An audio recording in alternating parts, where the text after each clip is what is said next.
Magandang umaga mga ka-happy hour. Narito ang mga balita para sa MBC TV Network News Update 10 AM edition. Monster ship ng China, bahagyang umatras, pinalitan ng isa pang vessel. Yan ang MBC TV Network News ni Rovic Manuel. Kasunod ng bahagyang pag-atras ng monster ship ng China mula sa illegal nitong presensya sa bahagi ng Zambales sa West Philippine Sea, ay pinalitan naman ito ng isa pang malaking barko ng China. Sa nakalipas na 2 linggo na walang patid na radio challenge at pagtaboy ng Philippine Coast Guard sa dambuhalang barko ng China, ay bahagya itong umatras sa layong 95 nautical miles mula sa baybayin ng Zambales.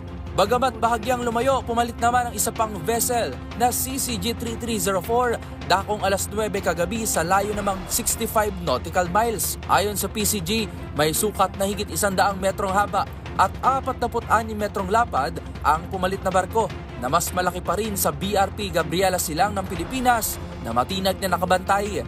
Matatandaang nakapaghainan ng panibagong diplomatic protest ang Pilipinas sa China dahil sa presensya ng naturang dambuhalang barko sa loob ng Exclusive Economic Zone ng Pilipinas. Ngunit hanggang ngayon ay hindi pa rin ito umaalis.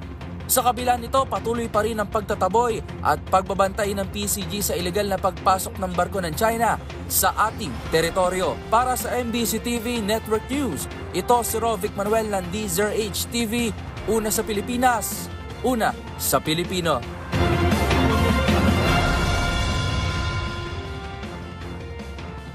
Samantala, 2 silid-aralan ng Tinajeros Elementary School sa Malabon City, nasunog. Nasunog ang bahagi ng Tinajeros Elementary School sa lungsod ng Malabon. Ayon sa Bureau of Fire Protection, nangyari ang insidente nitong gabi ng Lunes.